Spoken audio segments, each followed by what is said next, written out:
The joy of bringing my newborn baby girl home was ripped away when I stepped into her room. Her beautiful pink nursery was destroyed, the walls repainted black, the crib broken, and all the toys were gone. But it was my mother-in-law's cruel reason that shattered me most. The soft beep of monitors filled the hospital room as I cradled my newborn daughter, Amelia, in my arms. Her tiny fingers wrapped around mine, and I couldn't help but marvel at her perfect features. Those tiny feet, button nose. She was perfect. The C-section had been tough, but holding her made it all worth it. "She's beautiful," Rosie, my husband Tim, whispered, his eyes glistening with tears. I nodded, too choked up to speak. After months of anticipation, our little girl was finally here. I thought of the nursery waiting for her at home with the pastel pink walls, the white crib, and all the wonderful stuffed animals arranged like a little army. Everything was perfect. That's when a sudden knock at the door interrupted our moment.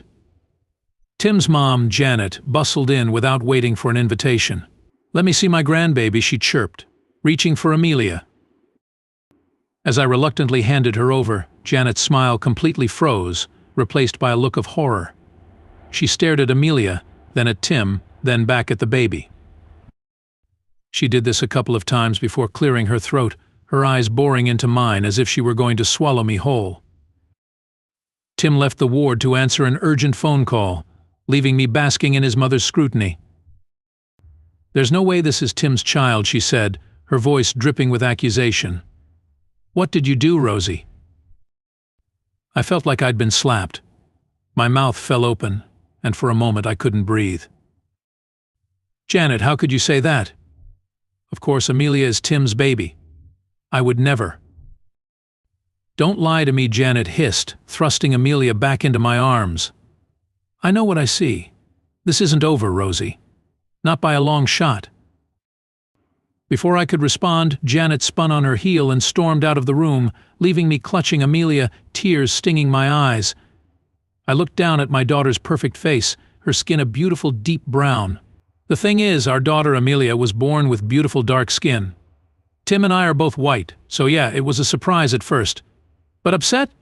Not even close. We were in awe of her perfection. After the initial shock wore off, we remembered that genetics can be wild. Turns out Tim's great-grandfather was black, a fact his family had swept under the rug for generations. Suddenly it all made sense. We saw Amelia as a precious link to a part of Tim's heritage that had been hidden away. But my mother-in-law? She didn't see our little miracle. All she saw was a threat to her narrow-minded view of family. "It's okay, sweetie. Mommy and Daddy love you so much." "That's all that matters," I whispered. I rocked Amelia gently, trying to calm my racing heart. I knew this was just the beginning of a storm, but I never imagined how bad it would get. 2 weeks later, I shuffled through our front door, sore and exhausted from the demands of postpartum care. All I wanted was to settle Amelia into her nursery and maybe catch a nap. "I can't wait to show you your room, sweetheart," I cooed to Amelia as we approached the nursery door. I turned the handle, pushed the door open, and froze. My heart plummeted to my stomach. The room was wrong, so terribly wrong. Gone were the soft pink walls, replaced by pitch, oppressive black paint. The floral curtains had vanished. Heavy dark drapes blocked out the sunlight instead. And the crib Tim and I had spent hours putting together? It lay in pieces on the floor. "Oh my God. What? What happened here?" I stammered, clutching Amelia closer. "I thought I'd fix the room." Janet's voice came from behind me. It wasn't tea-appropriate anymore. I spun around, fury bubbling inside me. "Appropriate? This was my baby's room. You had no right." Janet crossed her arms, a smug grin plastered on her face. "She's not my grandchild. Look at her. She's not Tim's. Both you and Tim are white, but this baby is not. I'm not accepting this child into this family." I could not believe my mill was being racist. I took a deep breath, trying to stay calm for Amelia's sake. "Janet, we've talked about this. Genetics can be unpredictable. And as you know, Tim's great-grandfather was black. Amelia is Tim's daughter. I'm not stupid, Janet spat. I won't let some stranger's child be raised in this house like she belongs here. I redid the room for when you come to your senses and bring her real family to take her. As soon as Janet left the room, I pulled out my phone with shaking hands. Tim, I said when he answered, you need to come home. Now. What's wrong? Tim's voice was instantly alert. Your mother. She destroyed Amelia's nursery. She's saying Amelia isn't yours because of her skin color. Please, I can't handle this alone. I'll be there in 15 minutes. While I waited, I paced the living room, rocking Amelia gently. My mind raced, trying to process what had happened. How could Janet be so cruel, so racist? Suddenly, an idea struck me. I pulled out my phone again, this time opening the camera app. With Amelia still in my arms, I walked back to the kitchen where Janet was. Janet, can you please explain to me again why you did this to my baby's room? It's so utterly unfair. Janet looked up, her eyes cold. I told you, Rosie. That child isn't Tim's. She's not my granddaughter. I'm not accepting her into this family. But why? Just because of her skin color. I kept the conversation going, making sure to capture every hateful word. Of course. You and Tim are both white. This baby's skin is dark. She's clearly not his. You've been unfaithful, and I won't let you trap my son with another man's child. You're such a disgrace to this family, Rosie. With that, Janet stormed to the stove, not knowing what awaited her next. I felt sick to my stomach. When I had enough evidence, I started taking pictures of the destroyed nursery. I'm going to show everyone exactly who my mother-in-law really is, I whispered to myself. I quietly slipped my phone back into my pocket and retreated to the living room, holding Amelia close. A few minutes later, Tim burst through the door, his face thunderous. Where is she? Tim strode into the kitchen, and I followed, my heart pounding. Mom, what the hell did you do? Janet looked up from her tea, her expression innocent. I did what was necessary. You'll thank me when you realize she's not your daughter. Tim slammed his hand on the counter, making us all jump. Are you out of your mind? Amelia is my daughter, my flesh and blood, and if you can't accept that, you'll never see her. Or us. Ever again. Janet's face crumpled. What? You're choosing them over your mother? I'm trying to protect you. Protect me? From what? Love? Family? Pack your bags, Mom. You're leaving. Now. After Janet stormed out of the house, slamming the door behind her, Tim and I collapsed on the couch. Amelia miraculously slept through it all. I'm so sorry, Rosie, Tim whispered, pulling me close. I never thought she'd go this far. I leaned into him, letting the tears fall. What are we going to do? The nursery. Tim squeezed my hand. We'll fix it. Make it even better than before. But first, I have an idea, I said.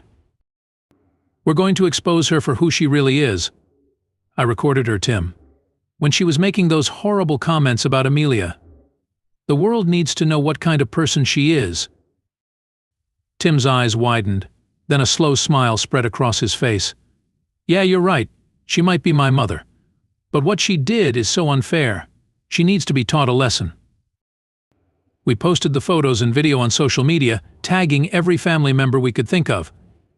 The caption read, Guess who needs biology lessons? My Mill. This is what happens when she refuses to accept her own granddaughter because of the color of her skin. My baby Amelia deserves better. Some people fail to understand that love acceptance go beyond superficial differences. Black or white. My child is my universe. And I won't sit back and watch anyone mock my baby, even if it's my own Mill. If need be, this mama bear will stand up for her child like a lioness. The response was immediate and overwhelming. Comments poured in, condemning Janet's actions. Family members called, offering support and apologies. Even Janet's church group reached out, horrified by her behavior. "I can't believe how many people are on our side," I said to Tim as we scrolled through the responses. Just then, his phone buzzed with a text from his sister. "Oh my God," he gasped. "What is it?" I asked, peering at his screen. "Lily sent the post to Mom's boss. Mom, she got fired." I sat back, stunned. Wow. I didn't expect that. Tim ran a hand through his hair. Me neither. But I can't say she didn't deserve it. Weeks passed, and slowly, life settled into a new normal. We repainted the nursery, this time a gorgeous shade of soft pink that made Amelia's eyes shine. Tim's sister helped us pick out new furniture, and soon the room was filled with love and laughter once again. One afternoon, as I rocked Amelia in her new glider, Tim came in with a strange expression on his face. "What is it?" I asked, immediately concerned. He held up his phone. It's Mom. She's demanding to talk to us." "What did you say?" Tim sat on the ottoman, his face hard. "I told her she's not welcome here. Not now, not ever." "Good. I don't think I could face her after what she did." Tim reached out and squeezed my hand. "We're done with her toxicity. Amelia deserves better." I nodded slowly. Actions have consequences. Maybe this will finally make her realize how wrong she was. Just then, Amelia started fussing. I scooped her up, breathing in her sweet baby scent.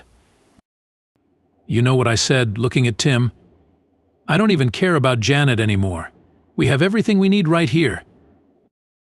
Tim smiled, wrapping his arms around us both. "You're right. This is our family, and it's perfect just the way it is." As I stood there, surrounded by the love of my husband and daughter, I knew we had weathered the storm. Janet's cruelty had tried to tear us apart, but instead it had only made us stronger. As for Janet, I doubt she'll ever recover from the humiliation. And frankly, she doesn't deserve to. Do you think I took it too far? Was my Mills behavior justified in any way? Drop your comments.